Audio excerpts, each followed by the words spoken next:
Hello Philippines, good day to all of you. This is Mike Padua once again, returning to our tropical weather analysis for this Monday through Wednesday, September 21 to 23, 2020. And this is brought to you by Typhoon2000.com, the Philippines' first website on tropical cyclones. Let's begin with our update. Here's the latest GovSat beginning today, Monday until tomorrow, Tuesday.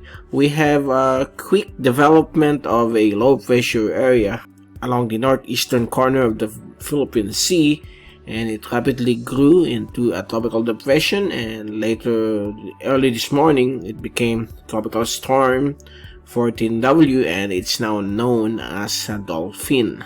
Okay, that's the global name with local name Marce, but it already left the Philippine Area of Responsibility around noontime, and it's now moving slowly and has started to interact with a stationary front, and likely it will become a part of a stationary front within the next 24 hours.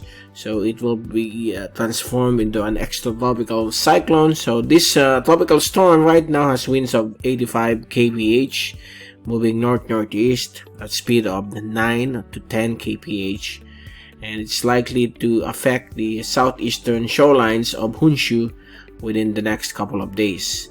So it has no effect towards the Philippine Islands, but right now we have a northeasterly surface wind flow affecting Batanes, extreme northern Luzon, eastern Luzon, including down to the Bicol region.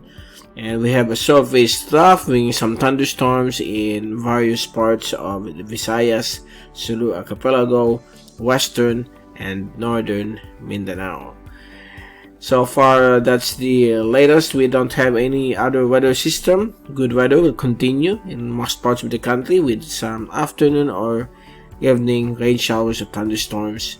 We have so many troughs here, but nothing will develop based on the computer models. We have a wind convergence over here in the vicinity of Palau. So far, that's the latest. And as we look at our zoom fast animation, there you go. You can see here Marce developing as it moves towards the northeast, and we have here the trough and some converging winds right here to the north of Palau. And as we look at our zoom in satellite animation, as the evening progresses, we are witnessing some localized thunderstorms across central Luzon in the vicinity of Tarlac, and moving towards western Zambales, and also here across Romblon, portions of Masbate, and also northern Samar and some portions of Mindanao and the Visayas. So far, we don't have any major wind or major weather system affecting our country except for these localized thunderstorms. And as we look at our Asian tracks for Dolphin, there you go. You can see here that the storm will move towards southeastern Japan within the next 72 hours or 3 days from now, and it is likely to bring some rains and winds over these areas.